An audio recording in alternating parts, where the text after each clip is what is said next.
You ever wake up one morning thinking it's just gonna be another quiet Tuesday, then by sundown, you're standing in your kitchen holding a busted mailbox, a restraining order, and wondering how a woman named Nancy with a French braid and a clipboard managed to completely derail your life? Yeah. That was me. And yeah, that happened. Now, let me back up a sec. I just moved back to my hometown, small place, mostly retirees and dudes named Hank who think mowing lawns is a competitive sport. My grandpa left me his house when he passed old place on a quiet cul-de-sac, white porch swing, cracked driveway, bird feeders, the whole American nostalgia starter pack. I figured it'd be a peaceful restart. You know, fix up the house, breathe a little, maybe learn to make chili that doesn't come from a can. But 3 days in I get this envelope taped to my door. Big red letters across the front, notice of violation. Now, I think I parked the wrong way or something. Nope. The letter says, unapproved lawn ornamentation. What was the ornament, you ask? A ceramic frog. One frog. Holding a little welcome sign. That's it. I laugh. Think it's a joke. Turns out, nothing about Nancy, president of our HOA, is a joke.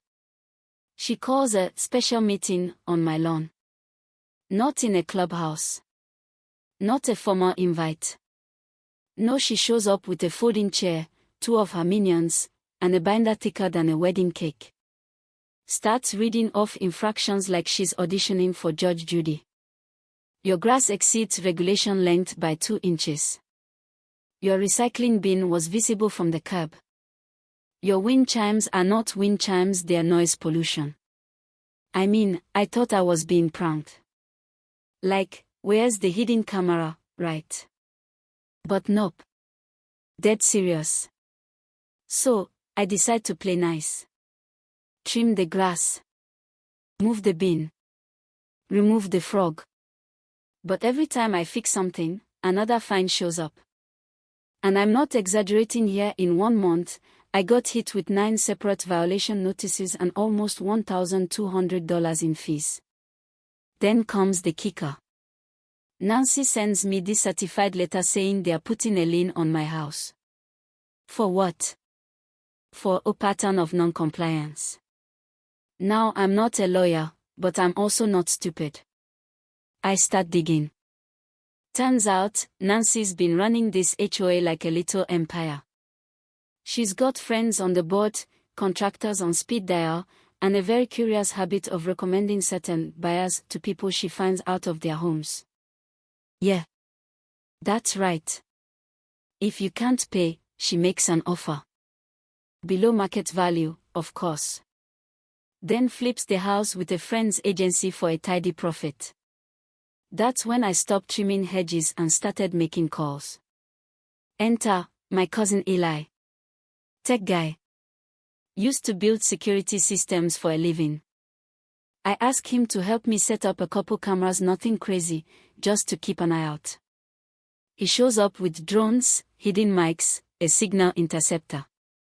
Said he'd been bored lately. Within 2 weeks, we had footage Nancy walking onto properties without notice, whispering to contractors about, encouraging non-compliance, even trying to bribe a board member to vote out a neighbor who complained about her dog pooping in his yard. And then came the twist. One night, Eli's drone picks up audio of a conversation behind Nancy's garage. She's talking to a guy named Donnie, who owns a landscaping company. She says, and I quote, "That new guy on Elm Street. I want 3 violations on his property by Friday. Be creative." Guess who lives on Elm? Yep. So now I've got motive, evidence, and a pissed-off neighbor network that's been silently watching this play out for years, too scared to push back. I talk to one guy, then another, and suddenly I've got a dozen folks ready to tell their stories. An old woman who lost her home over a mailbox that was apparently too whimsical. A veteran fined weekly for flying a flag that wasn't HOA approved. A couple with a daughter in a wheelchair who were threatened over a ramp being aesthetic pollution. I compile everything. Eli makes a website. We call it Neighborhood Watchdog. Cheesy, but effective. In 2 days, it goes viral locally. By day 3, we've got reporters at the end of the street, drones in the sky, and people showing up with folding chairs like it's a block party with subpoenas. Nancy. She snaps. Calls me at 6 a.m. screaming that I've ruined her reputation. Says she's gonna sue me for defamation. I tell her, real calm like, Nancy, I've got 17 hours of footage, a petition with 64 signatures, and your voice on tape asking someone to falsify reports. You sure you wanna do this? She hangs up. A week later, the county launches an investigation. HOA board gets suspended. Nancy's bank accounts get frozen. Turns out, she embezzled over $80,000 in miscellaneous fees over 4 years. She's arrested for fraud, abuse of authority, and just for fun trespassing, because one neighbor caught her on camera opening his back gate at 2 a.m. I won't lie, that part was satisfying. But the real win? The community. People started talking again. Helping each other. Mr. Alvarez painted his fence purple and nobody batted an eye. The Johnsons put up a gnome army on their lawn, like 40 of them, and we all pitched into art costumes.